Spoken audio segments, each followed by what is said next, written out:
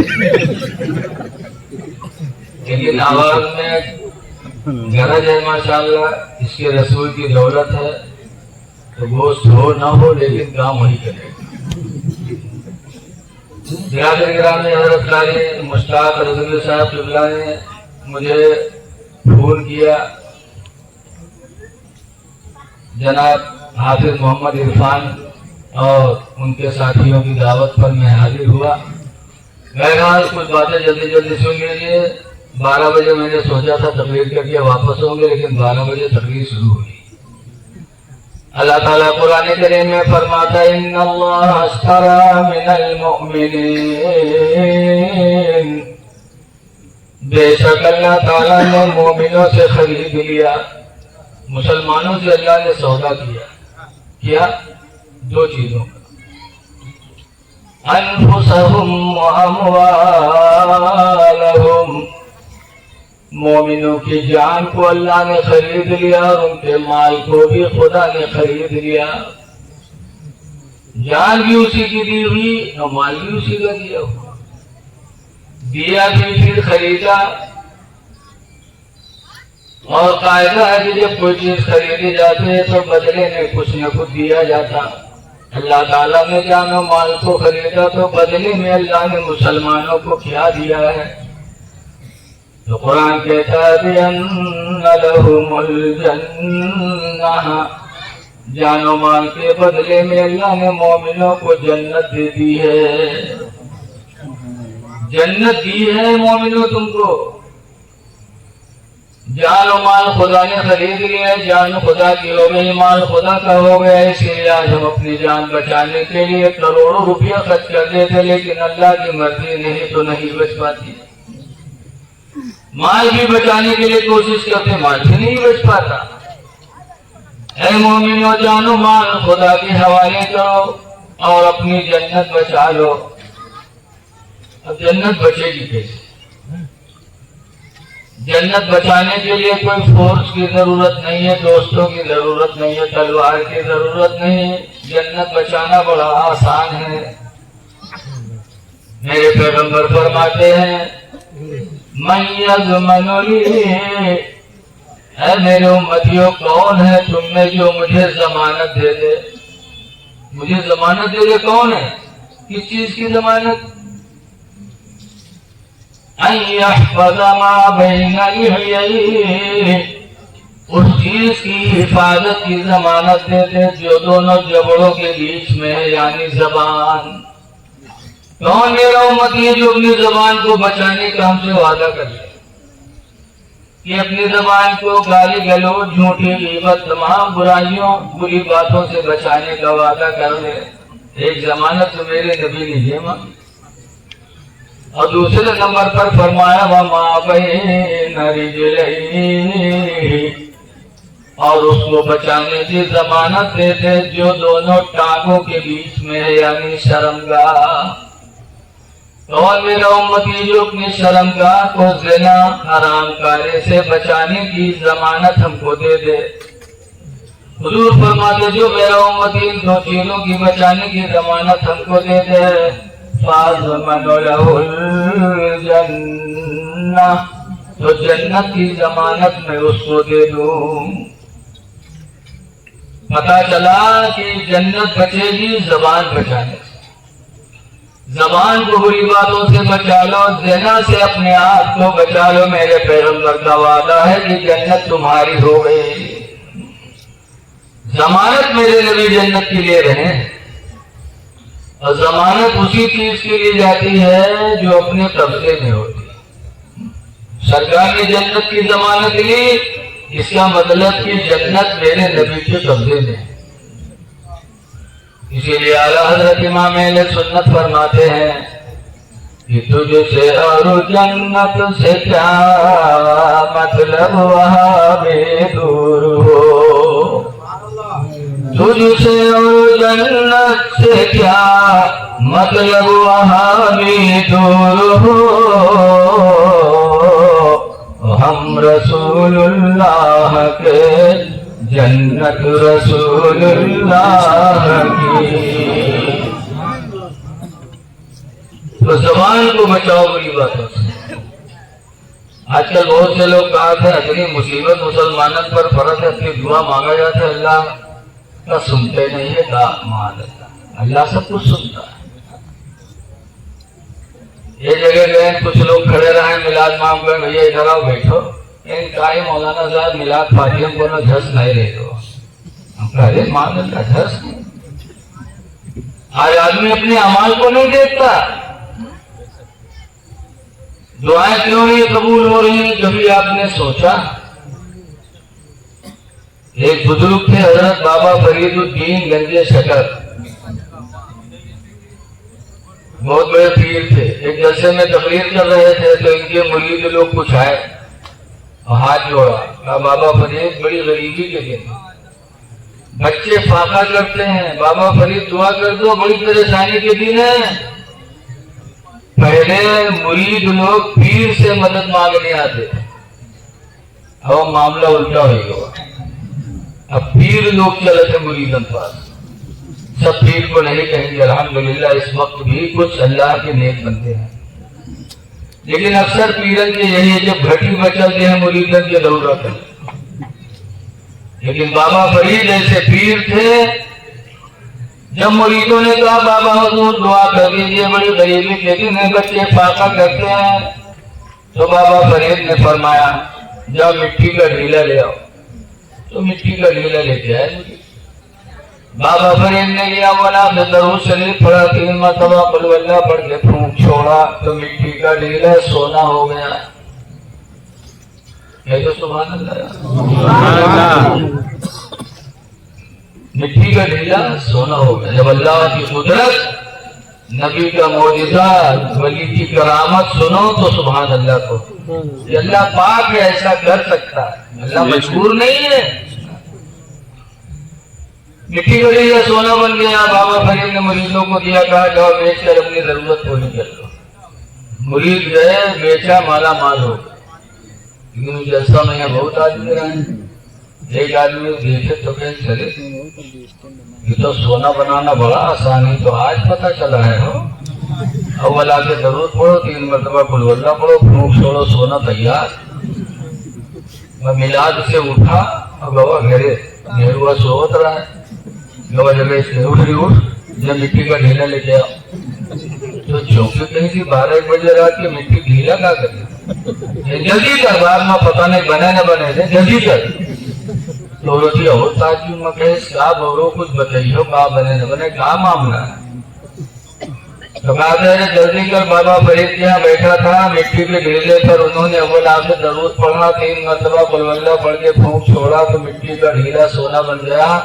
ابھی تازہ ان کے میٹر سے آ رہا ہوں، جلدی کر، بعد میں پتہ نہیں بنے نہ بنے رے۔ تب عورتیا کے سمجھ میں آؤ، عورتیا اٹھی اور گئے کھیتے میں یہاں رات میں، اور ڈھیلا کے بجائے بہت بڑا چہار ڈھونڈی چپا، اور موڑے پھینک کے گئی حافظ جا کر لائی کے رکھی۔ مرتبہ دیکھے تو کہے شاید اسے ہم ڈھیلا کہہ رہا ہے تو پورا چپا اٹھائے لے گئے۔ کہے جلدی کرو بنے تو چپا چہار بنے، ڈھیلا کہے گا۔ بہت سوچی اس کے پڑھے تو وقتے تھے، میں رکھی چپا سامنے، آنکھیں بند کی، سول آگے درود پڑھی، 3 مرتبہ قل واللہ پڑھ کے پھونک چھوڑا، پھر آنکھیں کھولا تو دیکھا کہ وہ چپا ویسے دھرا ہے۔ تو جانے سوچا تھا کہ غلطی ہوئی جو ہے، دوبارہ پھر پڑھی، پھر پڑھ کے پھونکے، پھر دیکھیے، پھر شروع کیے، پڑھا صبح ہو گیا، منہ میں پھیرنا آئے گا لیکن چپا نہیں بدلا۔ تب اٹھا اور بابا فرید کے دربار میں گیا، کہا بابا فرید کیا معاملہ؟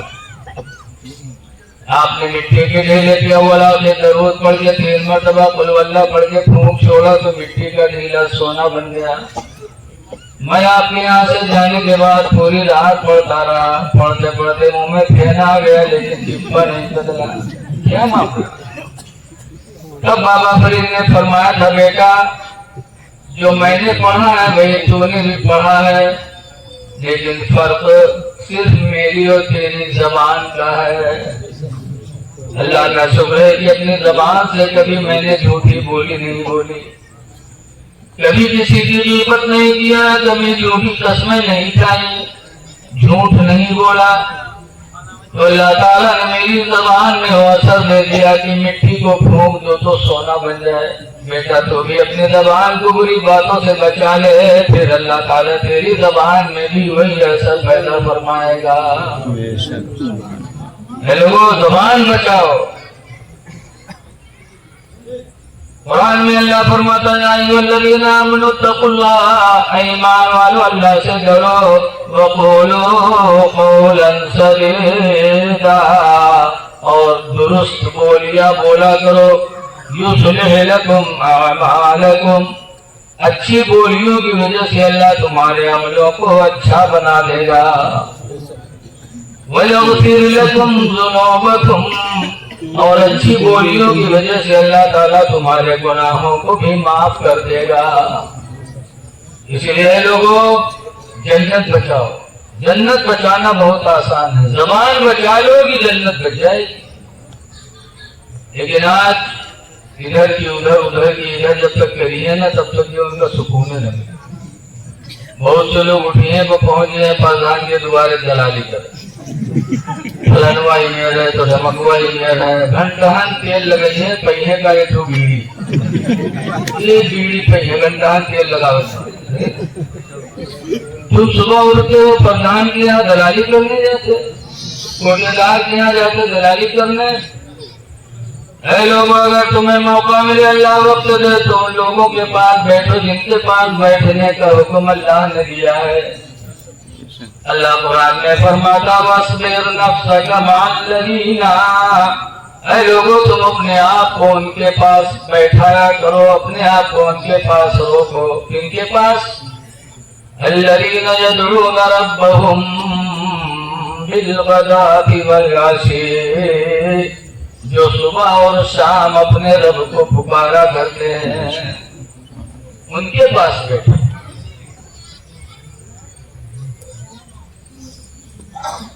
یریدون وجہہ، جو اپنے رب کو راضی کرنے کی نیت رکھتے ہیں۔ آج اللہ فرماتا ہے کہ اپنی نگاہوں کو ان سے جدا نہ کیا کرو، ان کو دیکھا کرو جو صبح و شام اپنے رب کو پکارا کرتے ہیں۔ وَلَا تَعْدُوا عَيْنَاكَ عَنْهُمْ، ان کی آنکھوں کو، ان کے آنکھوں سے، ان سے اپنی آنکھوں کو جدا نہ کرو، ان کو دیکھو، ان کے پاس بیٹھو جو صبح شام اپنے رب کو پکارا کرتے ہیں۔ اللہ ٹائم دے دے تو امام کے پاس بیٹھو، مؤذن کے پاس بیٹھو، مسجد کے مدثر کے پاس بیٹھو، لیکن ان کے پاس بیٹھیے گا ہے، ان کی برائی کرتے ہیں، وہ بیٹھ جہاں ہوٹل میں بیٹھیے فلانے مولانا ہی میں رہو، وہ مولوی وہی میں رہو۔ تم مولانا مولوی کی برائی کرو گے تو دین سیکھنے کس کے پاس جاؤ گے؟ بولو دین کون سکھائے گا؟ قرآن حکیم میں اللہ فرماتا ہے ما کان محمد نبا احد من رجالکم، محمد تم مردوں میں سے کسی کے باپ نہیں ہے۔ مرد کہاں بچے سرکار کے تھے بچپن میں انتقال کر گئے، نابالغ بچے کو مرد نہیں کہا جاتا، بچہ کہا۔ اللہ فرماتا محمد تم مردوں میں سے کسی کے باپ نہیں، ولکن رسول اللہ، لیکن اللہ کے رسول ہیں، وخاتم النبیین، اور آخری نبی ہیں۔ جب صحابہ نے سنا تو حضور سے پوچھا اللہ کے رسول آپ کے بعد کوئی نبی نہیں آئے گا؟ کہا تو ہم لوگ دین کس سے سیکھیں گے؟ جب آپ کے بعد کوئی نبی نہیں آئے گا تو دین ہمیں کون سکھائے گا؟ تو سرکار نے فرمایا میں آخری نبی ہوں، میرے بعد کوئی نبی تو نہیں آئے گا، لیکن میرے بعد میری امت کے علماء تم کو دین کی دعوت دیتے رہیں گے، میری امت کے علماء ہوں گے۔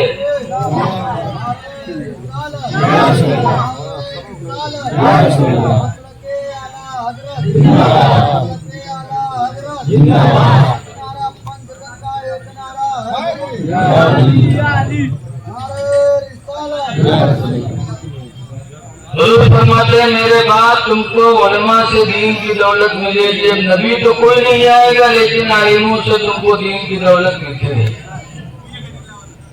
اس لیے لوگوں اللہ ٹائم دے تو وقت نکال کے اپنے بستی کے عالم کے پاس بیٹھو،